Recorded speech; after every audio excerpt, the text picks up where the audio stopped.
निगमकल्पतरोर्गलितं फलम् शुकमुखात् अमृत द्रव संजुतम् पिबत भागवतं रसमालयम् मुरहो रसिका भुवि भावुका।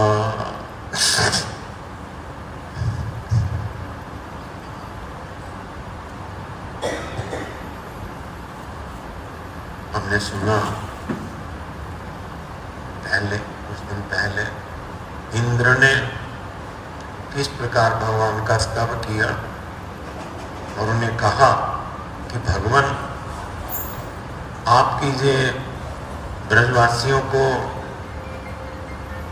आनंद प्रदान करने वाली लीलाएं हैं, हे भगवान मैं इनको समझ नहीं पाया, आपको देखते हुए भी समझ नहीं सका मैं, इसलिए जब ब्रजवासियों ने मेरी पूजा की जगह गोवर्धन की पूजा की तब मैंने उनके प्रति मैं कुपित हो गया और उनको ध्वंस करने के लिए मैंने बहुत कुछ किया, आंधी वज्रपात आदि अत्याचार किए, किंतु मैं ये नहीं समझ पाया कि हे भगवान जहाँ पर आप अवतरित हैं साक्षात रूप से और जहाँ पर आपके जो चरणाश्रित लोग हैं जो केवल मात्र आपके चरणों को छोड़ के और कुछ नहीं जानते हैं, भला मेरे जैसे करोड़ों इंद्र मिलकर भी उनका कुछ बिगाड़ नहीं पाएंगे, तो मैं सोच नहीं पाया।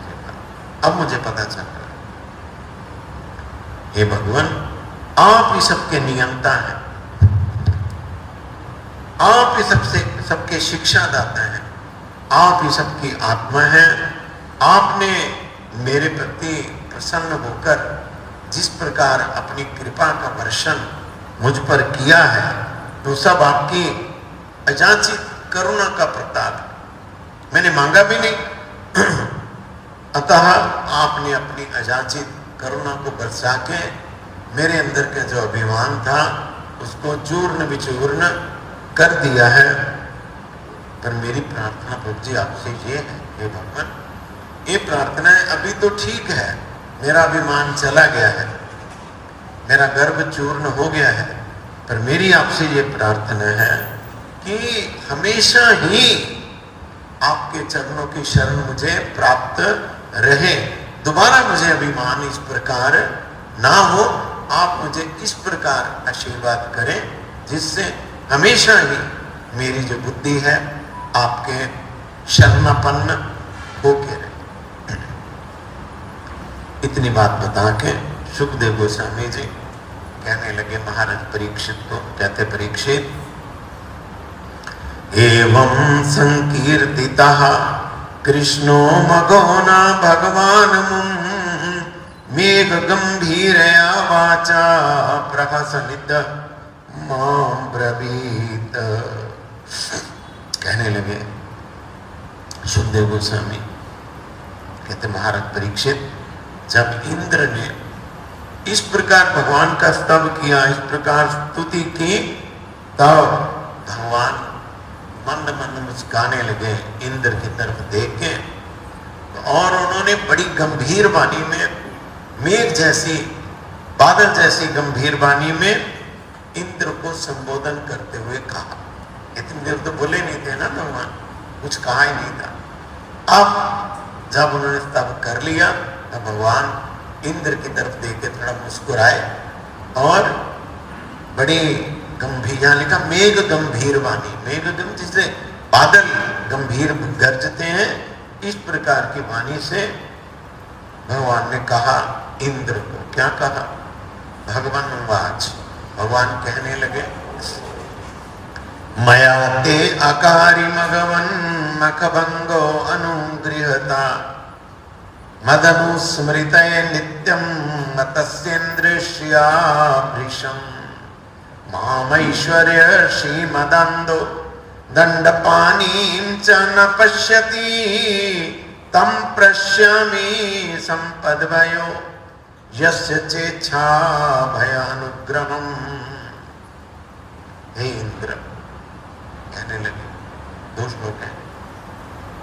हे इंद्र, स्वर्ग के आधिपत्य को प्राप्त करके तुम ऐश्वर्य और धन संपत्ति के मत से अत्यंत मतवाले हो रहे थे। तुम्हें स्वर्ग का राज्य मैंने प्रदान किया, स्वर्ग का राज्य लेके वहां के वैभव को, वहां के ऐश्वर्य को, वहां की धन संपत्ति को प्राप्त करके तुम अपने होश खो बैठे, तुम्हें अपनी होश ही नहीं रही थी। अतः इसलिए मैंने तुम पर अनुग्रह करने के लिए ही, मैंने तुम पर कृपा करने के लिए ही तुम्हारे यज्ञ को बंद कराया। नहीं तो यज्ञ होता रहता, तुम्हें तो होश ही नहीं आनी थी कभी, उसी में तुम मत रहते।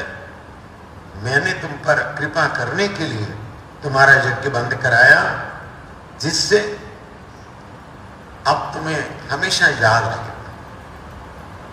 कराया जिससे अब तुम्हें हमेशा याद रहेगी मेरी, है ना, भगवान की याद रहेगी। किसके किसके कारण?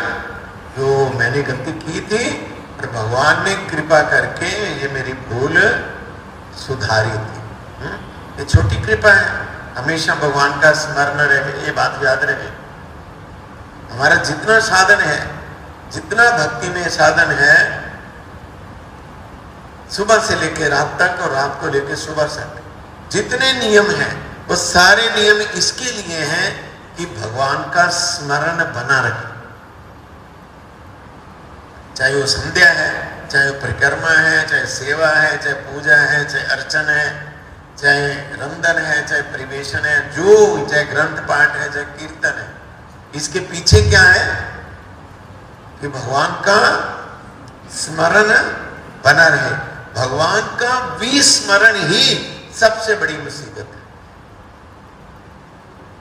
भगवान जब भूल जाते हैं उस समय ही सबसे बड़ी मुसीबत खड़ी होती है। भगवान के याद रहने से कोई मुसीबत नहीं होती है। अतः अब तुम मुझे हमेशा याद रखोगे, भगवान ने कहा इंद्र को, इसलिए मैंने तुम पर अनुग्रह करने के लिए ही ये तुम्हारा यज्ञ बंद कराया है।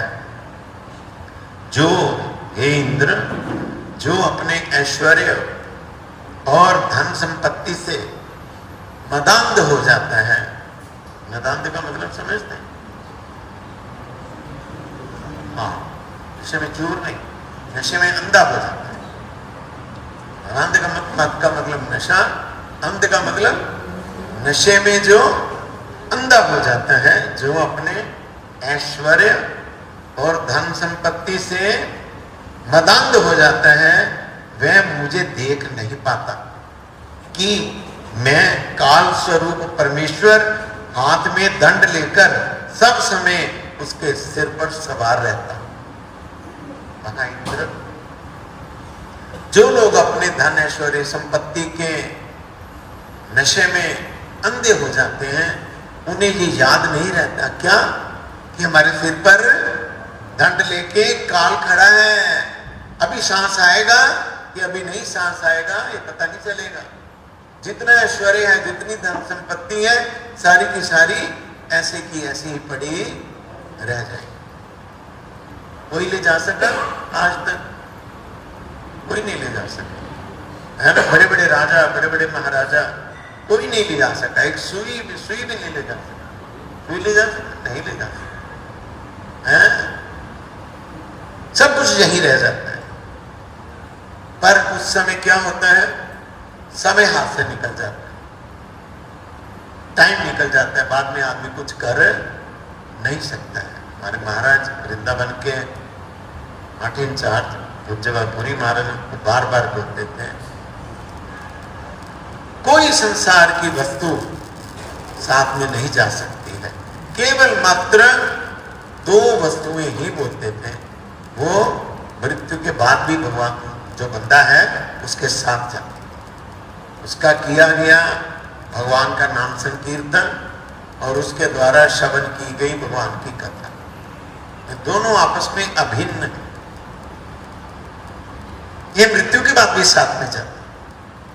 अगर नाम संकीर्तन किया तो वो नाम जाता है साथ में, वो स्पोर्ट करता है जीव को।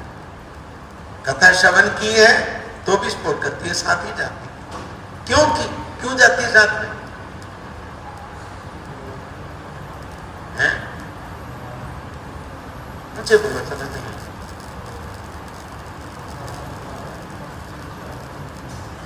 इसलिए साथ में जाती है कि वो यहां की है ही नहीं। भगवान का नाम संकीर्तन यहां का नहीं है। तो जिस जगत का है तो वो जा ही सकता है, इस जगत का नहीं है वो। भगवान की कथा भी इस जगत की नहीं है, भगवत जगत की है। यहां इस जगत की कोई वस्तु साथ नहीं जा सकती है। पर जगत की वस्तु तो है ही पर जगत की, वो तो जाएगी। अतः उनको कहते हैं ये याद ही नहीं रहता, याद ही नहीं रहता। क्या नहीं याद रहता है? कि काल जो है दंड लेके, दंड का मतलब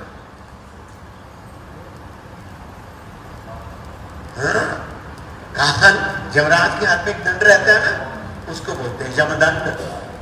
यमदंड लेके तैयार रहता है कि कब इसका समय आएगा, हमेशा। अब है सांस के नहीं है, कुछ पता नहीं लगता है। अतः कहते देखो इंद्र, मैं जिस पर कृपा करता हूं या मैं जिस पर कृपा करना चाहता हूं, तो कहते पहचान लेना इस बात से। किस बात से? मैं जिस पर कृपा करता हूं, मैं जिस पर अनुग्रह करता हूं इंद्र, इस बात से पहचान लेना मैं उसका सारा धन संपत्ति ऐश्वर्य छीन लेता हूं। समझा जाता है इस बात को? है बड़ा मुश्किल सब कहते मैं उसको क्या करता हूं, सभी प्रकार के ऐश्वर्य से भ्रष्ट कर देता हूं, यानी भ्रष्ट कर देता हूं। सभी प्रकार की धन संपत्ति से भ्रष्ट कर देता हूं। दो प्रकार का होता है, एक होता है लौकिक रूप से सारा ऐश्वर्य संपत्ति नष्ट कर देना, एक होता है उसका उस धन संपत्ति ऐश्वर्य में कोई जुड़ाव ही ना रहे, जुड़ाव ही ना रहे, कोई अटैचमेंट ही ना रहे, है ना। मिट्टी के समान समझता है और अंका बंका, रास्ते में क्या मिल गया है? क्या मिला? सिमेंट मोहर मिली ना रास्ते में, अंका बंका, पति पत्नी थे दोनों। तो क्या किया?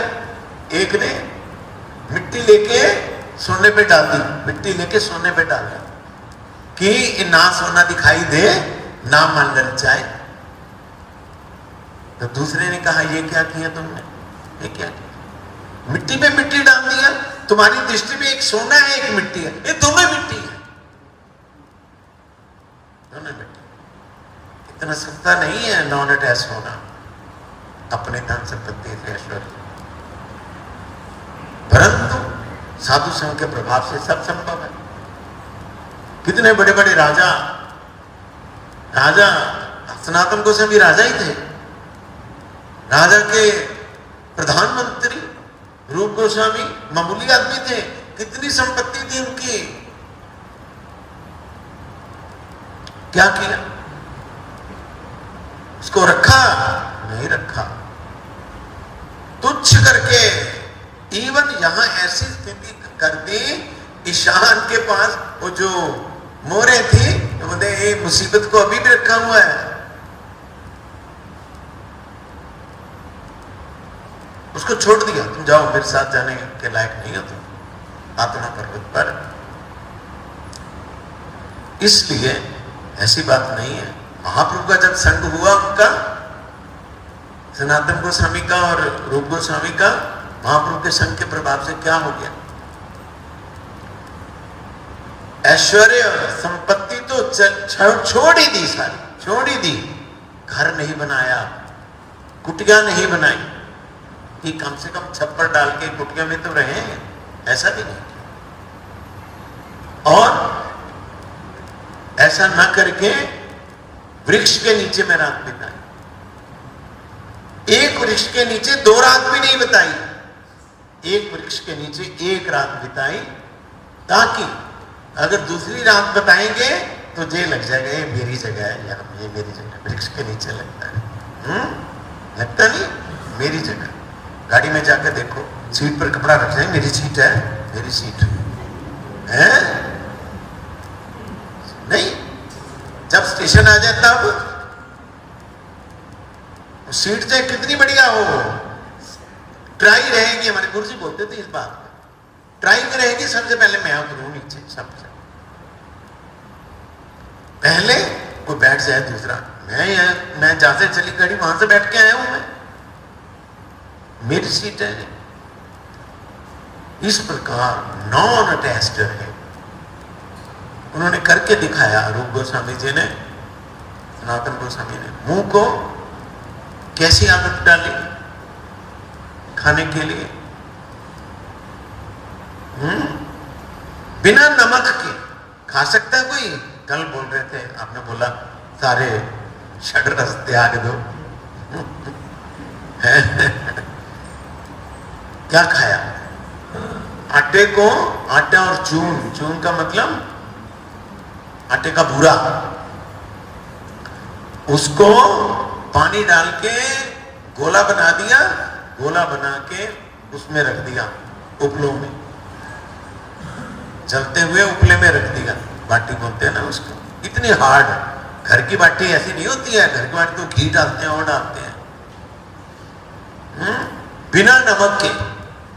अभी भी जाते हैं वहां सनातन गोस्वामी की समाधि पे, बाटी बिना नमक के भोग लगाते हैं।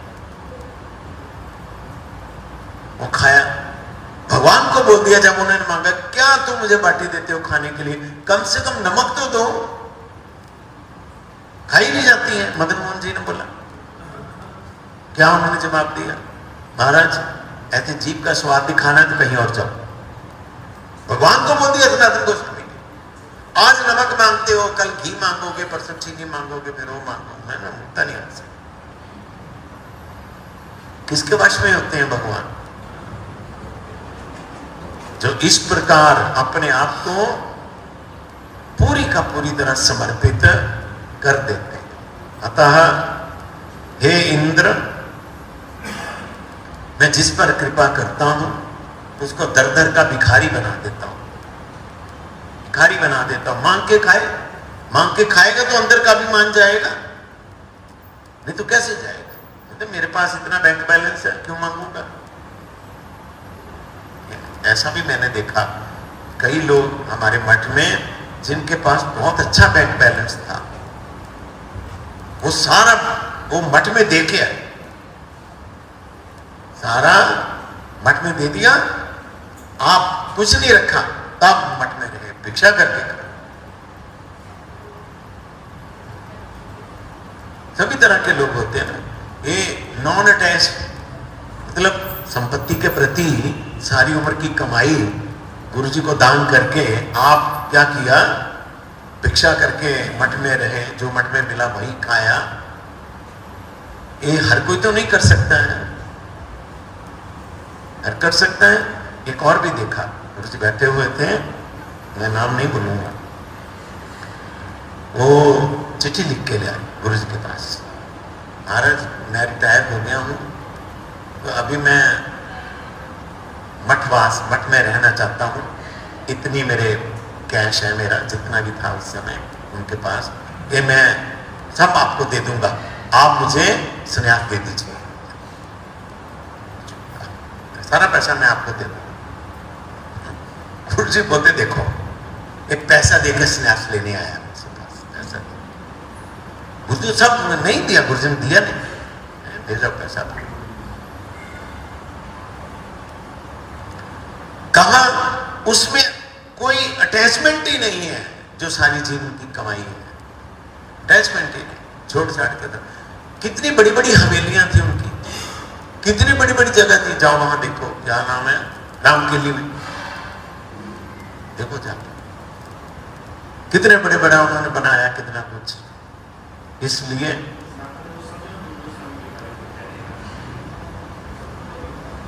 पता नहीं इसका रामकली बना, वो उनका घर था ना वहां रामकली में, राजा की राजधानी थी वहां, शहनशाह की। तो आप कुछ छोड़ छाड़ के आ गए क्यों? श्रेष्ठ रस का स्वादन हो गया।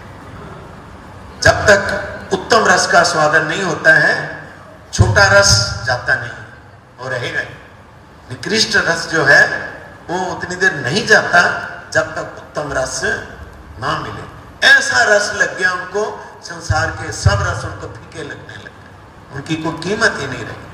अतः हे इंद्र, मैं जिस पर कृपा करता हूं उसको धन ऐश्वर्य संपत्ति से भ्रष्ट कर देता हूं। हे इंद्र, अब मैं बोलता हूं, गम्यताम शक्रमद्रम भद्रम वा क्रियताम मे अनुशासनम स्थीयताम स्वधा स्वाधिकारेषु युक्तैर्वा स्तंभ वर्जितैः। हे इंद्र, तुम्हारा मंगल, आशीर्वाद किया बाबा। हे इंद्र, तुम्हारा मंगल हो जाए। अब क्या करो, तुम वापस जाओ अमरावती में, अपनी राजधानी में वापस जाओ, स्वर्ग में जाओ और अमरावती में जाके मेरे आदेश के अनुसार अपना काम करो। अमरावती में जाके जैसे मेरा आदेश है वैसे ही काम करो। अब कभी अभिमान नहीं करना, अब कभी गर्व नहीं करना, और अपने अधिकार में जितना तुम्हारा राइट है, अपने अधिकार में रह के उचित रीति से मर्यादा का पालन करना। अपने अधिकार के अनुसार जो मर्यादा है उसके अनुसार चल। देवराज इंद्र ने ब्रजराज नंदन के चरणों में प्रणत होकर उनकी स्तुति की एवं पुनः पुनः उनके चरणों में प्रणाम करके अपने किए हुए अपराधों के लिए क्षमा प्रार्थना की।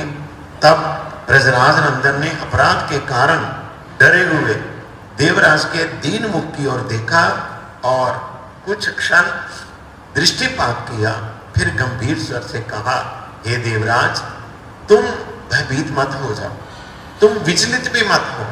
मैं तुम्हारे व्यवहार से बिंदु मात्र भी रुष्ट नहीं हूं। ब्रजवासियों के द्वारा प्रतिवर्ष गोवर्धन की पूजा करने पर तुम उनके प्रति कुपित मत होना।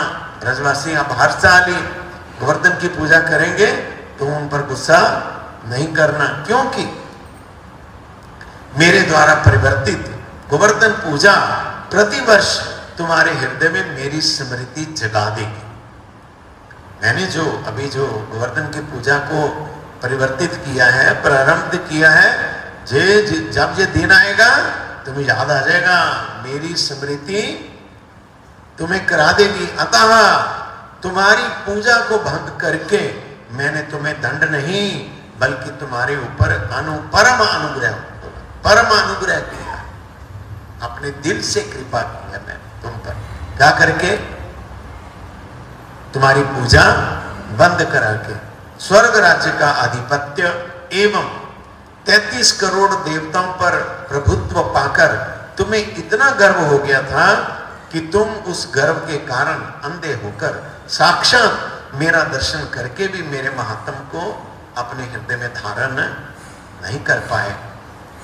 मैं अपने परम प्रिय गोप गोपियों के साथ विविध प्रकार की लीलाएं करता हूं, परंतु तुमने मुझे सामान्य गोप बालक ही समझा और ब्रजवासियों को समूल ध्वंस करने का यथासाध्य प्रयास किया।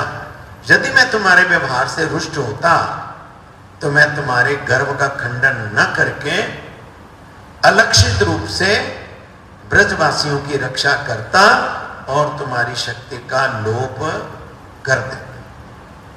नहीं समझे? कहते हैं अगर मैं तुम पर प्रसन्न नहीं होता, भगवान बोलते अगर मैं प्रसन्न नहीं होता तो मैं तुम जैसे थे, जिस शक्ति से तुम बादल बरसा रहे थे, जिस शक्ति से तुम आंधी, मैं तुम्हारी शक्ति खींच लेता। मैं ताकत, जिस ताकत से तुम कर रहे थे, तो मैं तुम्हारी जो एबिलिटी, वो जो तुम्हारा अधिकार, तुम्हारी शक्ति, वो मैं खींच लेता। लोभ कर देते का मतलब मैं उसको खींच लेता। तब तुम क्या करते? खींच लेता, ठीक है, तुम कर नहीं सकते थे, परंतु तुम्हारा अभिमान तो नहीं जाता, अभिमान नहीं जाता ना। इसलिए कहते मैंने तुम्हारी शक्ति कायम रखी कि तुम अपना जोर लगा लो, जितना लगाना है लगा लो जोर। तुम्हारी शक्ति कायम रख के तो मैंने तुम पर विशेष कृपा ही की है, किंतु मैंने तुम्हारे प्रति अनुग्रह प्रकाश करके तुम्हारा गर्व चूर्ण किया एवं तुम्हारे सामने गोवर्धन पर्वत को धारण करके अपना प्रभाव दिखाकर तुम्हें अपना शरणागत कराया। इसमें भी बात है, कराया कि मतलब वो नहीं होगा।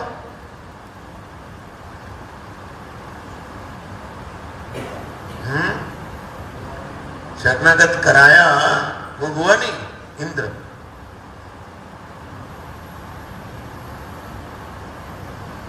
बोलो क्यों डॉक्टर साहब, डॉक्टर साहब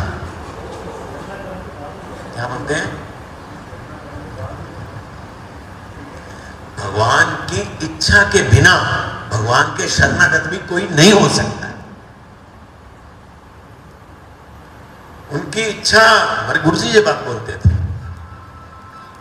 भगवान की कृपा के बिना उनकी कृपा को भी कोई नहीं देख सकता।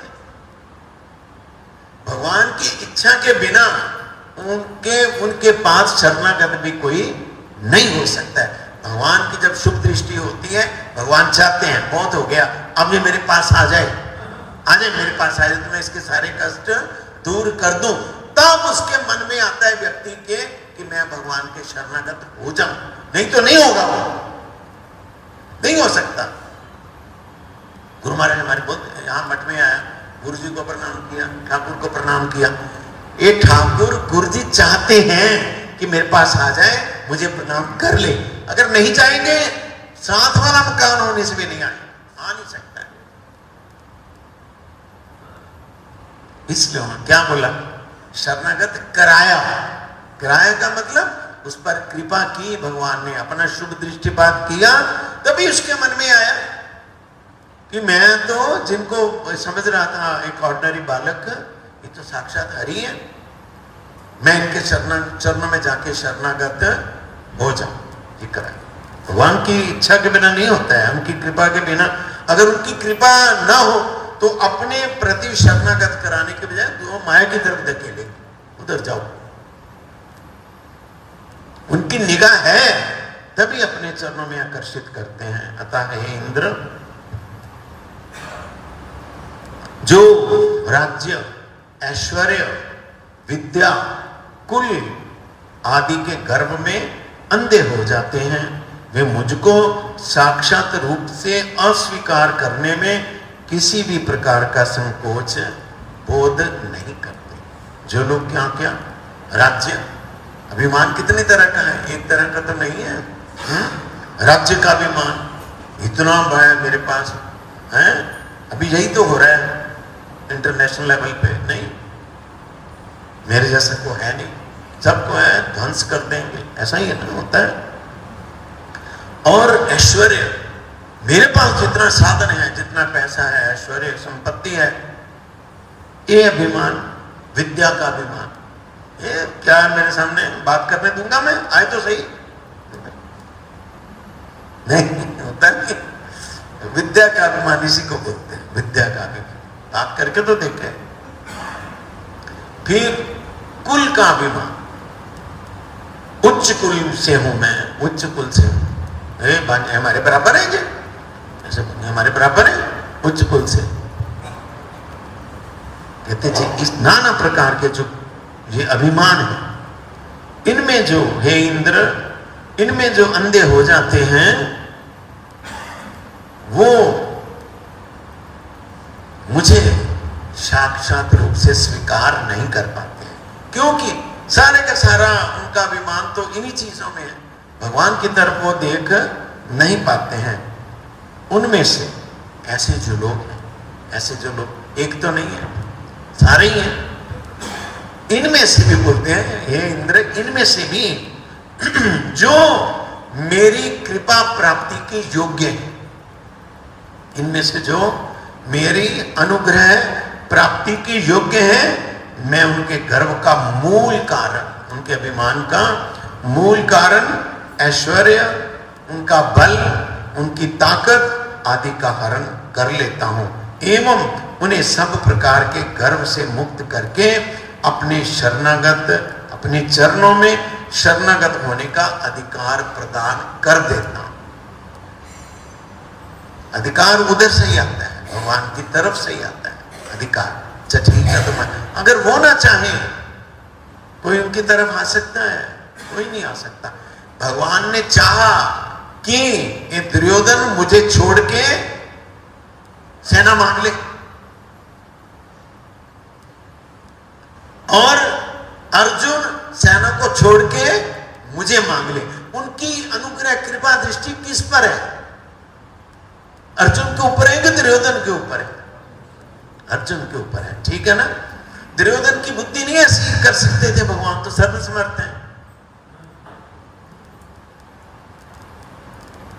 इसका मतलब भगवान बोलते हैं उनमें से जो मेरी करुणा प्राप्ति के अधिकारी हैं उन पर मैं कृपा करता हूं। उसका तो उल्टा हो गया, वो मुंह इधर करके मुस्कुराने लगा, मुझे मांगना ही नहीं पड़ा, अच्छा ही हो गया, पहले उसने कृष्ण को मांग लिया।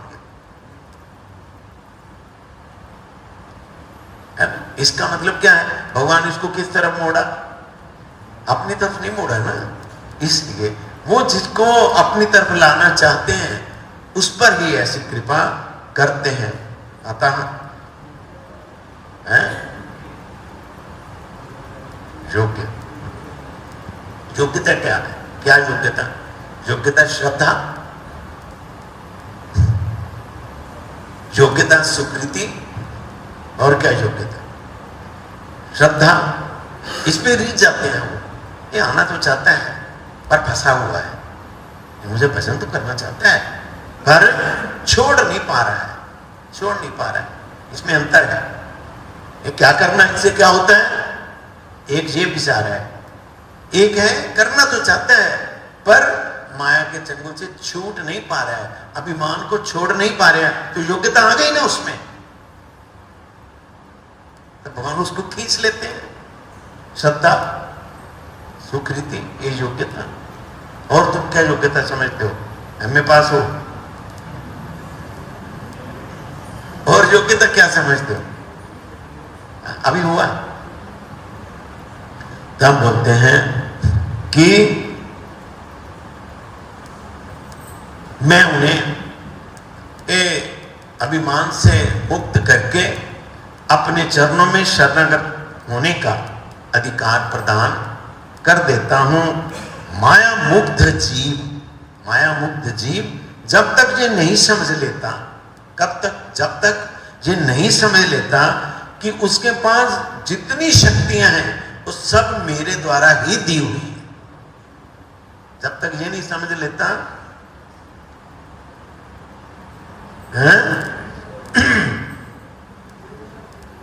मेरे द्वारा ही दी हुई सब शक्तियां, सब शक्तियां मेरे द्वारा ही दी गई हैं, तब तक वे काय, मन, वचन से मेरे शरणागत नहीं होता है, नहीं होता है।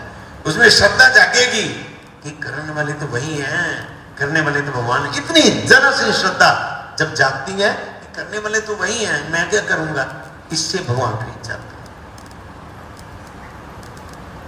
फिजूल का गर्व है, फिजूल का गर्व, ये बहुत बुरा है। हमारे राजकुमार जी कई बार ऐसा बोलते थे, हम समझते हैं बहुत अच्छा हम बोल सकते हैं, बहुत अच्छा हम गा सकते हैं, आवाज खींच लेंगे भगवान पीछे से तो क्या होगा? कितने लोगों को मैंने देखा, हमारे पुजारी की बात देखो, बंद नहीं होगी थी, एक बार बोल ही नहीं पाते थे, बोल ही नहीं पाते, आवाज ही नहीं तो है। पहले ऐसा हो गया, देखा हमने लोगों ने, अचानक क्या हो गया, आवाज बंद हो गई, चोट लग गई, बोल नहीं सकता, क्या करेगा? फिर कर सकेगा? नहीं कर सकेगा। अतः कहते हैं माया मुक्त जीव जब तक ये नहीं समझ लेता कि उन्हें समस्त शक्तियां मेरे द्वारा ही दी गई हैं, तब तक वो काय से, मन से, वचन से मेरे शरणागत नहीं होता है। अतः हे देवराज इंद्र, तुम निश्चिंत हो जाओ और अपने वापस अमरावती में अपने स्थान में जाओ। मैंने तुम्हारा गर्भ चूर्ण कर दिया, इससे नाराज नहीं हो जाना मुझसे। भगवान बोल रहे हैं इंद्र कि भगवान ने मुझे कहीं का नहीं छोड़ा। सुने ऐसा मैंने तुम्हारे ऊपर संतुष्ट होकर ही, मैंने तुम्हारे ऊपर संतुष्ट होकर ही तुम्हें तुम्हारे अभिमान से मुक्त कराया है। यहां लिखा है महागर्भ से मुक्ति दान की है, मतलब मैं तुम्हारे ऊपर प्रसन्न हूं, इसलिए मैंने तुम्हें तुम्हारे अभिमान से दूर कर दिया है। हे देवराज, अब तुम समस्त अभिमान को छोड़कर अपने जो तुम्हारा राइट है उसके अनुसार स्वर्ग में जाओ और जाके स्वर्ग राज्य का पालन करो। मेरी आज्ञा पालन करने से भी ना, मेरी आज्ञा पालन करने से भी मेरी सेवा ही होती है।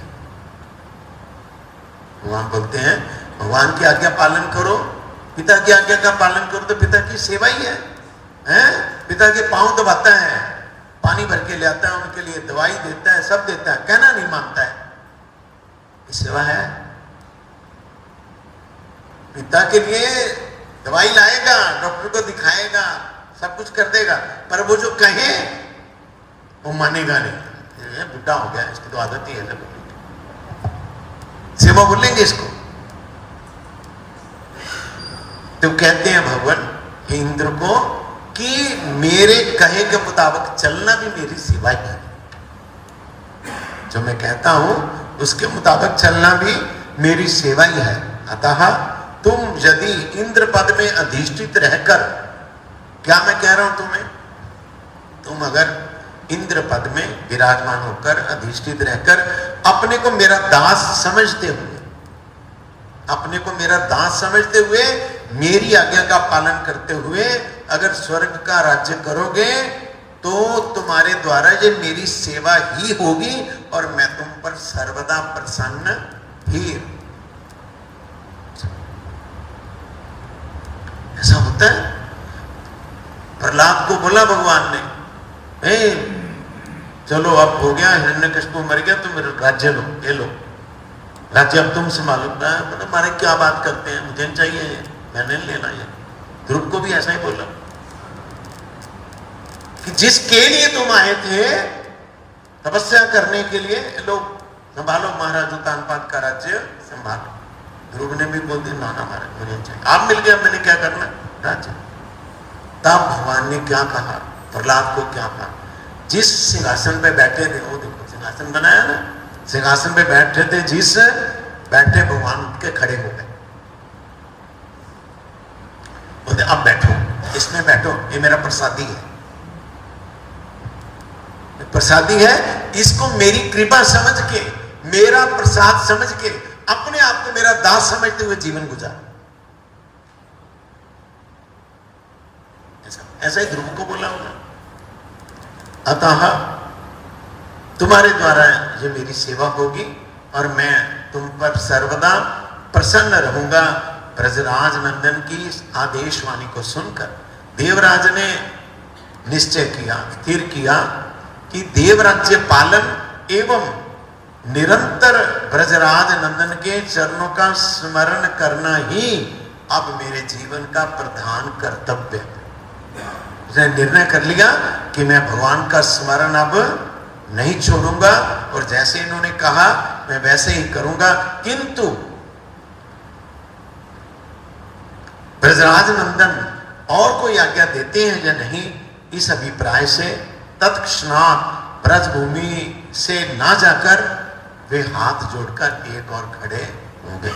मतलब इतना तो बोल दिया अब उनको लगा कि शायद कुछ और भी बोले, कुछ और भी कहें, तो वो उसी समय गए नहीं वहां अमरावती में।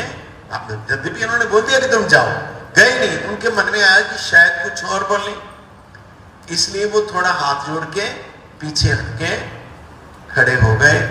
अब आगे सुरभि का प्रसंग है, उसने क्या कहा भगवान को, कैसे आई, कल हम याद करेंगे। वांछा कल्पतरुभ्यश्च कृपा सिंधुभ्यश्च पतितानां पावनेभ्यो वैष्णव